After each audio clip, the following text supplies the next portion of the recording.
ভেঙে দাও গুড়িয়ে দাও শেষে হবে শুভ শুভ শুভ দিন শেষে হবে direct action direct action Zia সারা বাংলায় কে বলে জিয়া নাই ডাইরেক্ট অ্যাকশন ডাইরেক্ট সাবেক নির্বাচিত সাধারণ সম্পাদক সাবেক ছাত্রনেতা আনিসুর রহমান বিপ্লব আমাদের মাঝে উপস্থিত রয়েছেন। জাতীয়তাবাদী ছাত্রদল জামালপুর জেলা শাখার সংগ্রামী সভাপতি, জাতীয়তাবাদী যুবদল জামালপুর জেলা শাখার বিপ্লবী সদস্য সচিব, জামালপুর জেলা যুব আন্দোলনের অহংকার যুব নেতা সোহেল রানা খান সহ সকল পর্যায়ের নেতৃবৃন্দ। আজান শরিক করে বক্তব্য বেশি দেব না, একটি বিষয়ে আলোচনা করব।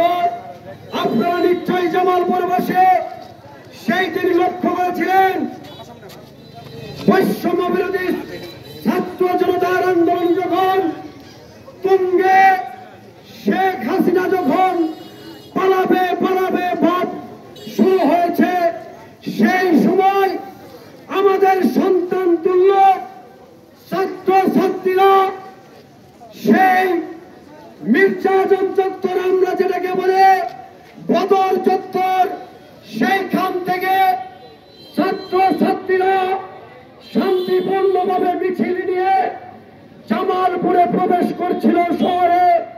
ঠিক সেই সময় হাই স্কুল মোড়ে প্রকাশ্যের দিবালুকে ছাত্রলীগ, যুবলীগ, আওয়ামী লীগের সন্ত্রাসীরা প্রকাশ্যে আগ্নেয়াস্ত্র দিয়ে উমল বাংলাদেশ জাতীয়তাবাদী স্বেচ্ছাসেবক দল জামালপুর জেলা শাখার সংগ্রামী সহ সভাপতি সহ যুবদল, ছাত্রদল, স্বেচ্ছাসেবক দল এবং বিভিন্ন অঙ্গ সংগঠনের নেতৃবৃন্দ, আসসালামু আলাইকুম। আমি আমার বক্তব্য দীর্ঘায়িত করব না। স্বেচ্ছাসেবক দলের এই জন্মদিন একটি গণতান্ত্রিক রাজনৈতিক পরিবেশ তৈরি করবো ইনশাআল্লাহ। সংগ্রামী সাথী বন্ধুগণ, এই গণতান্ত্রিক রাজনৈতিক পরিবেশ তৈরি করতে গেলে এই করার জন্য গণতান্ত্রিক রাজনৈতিক পরিবেশ তৈরি করতে চাই। এই গণতান্ত্রিক রাজনৈতিক পরিবেশ তৈরিতে যারা বাধা হবে আমরা তাদেরকে প্রতিহত করবো ইনশাআল্লাহ। জামালপুরে এম রশিদুজ্জামান মিল্লাত সাহেবের নির্দেশে আমরা রাজনৈতিক কর্মকাণ্ড পরিচালনা করছি। আগামী দিনে এই করব জামালপুরের মাটি এম রশিদুজ্জামান মিল্লাত ভাই ঘাটি। ধন্যবাদ, আসসালামু আলাইকুম।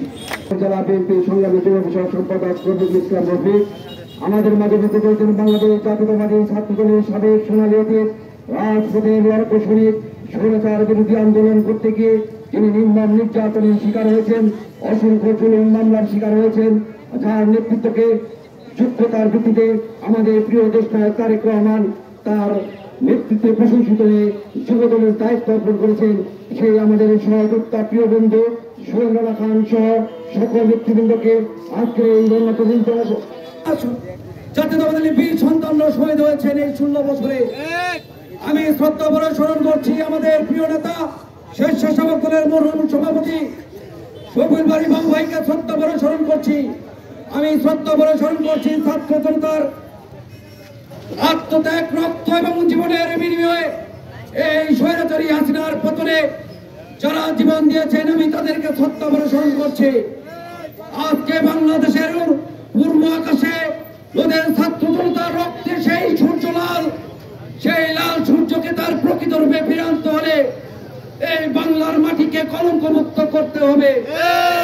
এই বাংলার মাটিতে আওয়ামী লীগের কালো ছায় যে জুলুম, হত্যা, খুন হয়েছে, এই খুনের হিসাব না নেওয়া পর্যন্ত সেই সূর্য রঙিন থেকে তার প্রকৃত রূপে ফিরে আসবে না। বন্ধুরা আমার আওয়ামী লীগের দোসররা বলছে এই বাংলার মাটিতে নাকি শেখ হাসিনা আবার আসবে। আপনারা যে দিবা স্বপ্ন দেখছেন সেই দিবা স্বপ্ন থেকে আপনারা উঠে দাঁড়ান। আমরা শেখ হাসিনাকে এই বাংলার মাটিতেই আনবো, এই বাংলার মাটিতে আনবো, তাকে রাজনীতি করানোর জন্য নয়। আমাদের সকল শহীদদের রক্তের প্রতিশোধ দেওয়ার জন্য আমরা তাকে এই জুলুম নির্যাতনে যারা জড়িত আমরা তাদেরকেও শাস্তি দাবি করছি। বন্ধুরা আমার আমরা যে সময় আওয়ামী লীগের এই কুকর্মের বিরুদ্ধে রুখে দাঁড়িয়ে আমরা বিচারের দাবি করছি, এমন সময় আরেকটি আমাদের বিরুদ্ধে গুপ্তি মেরে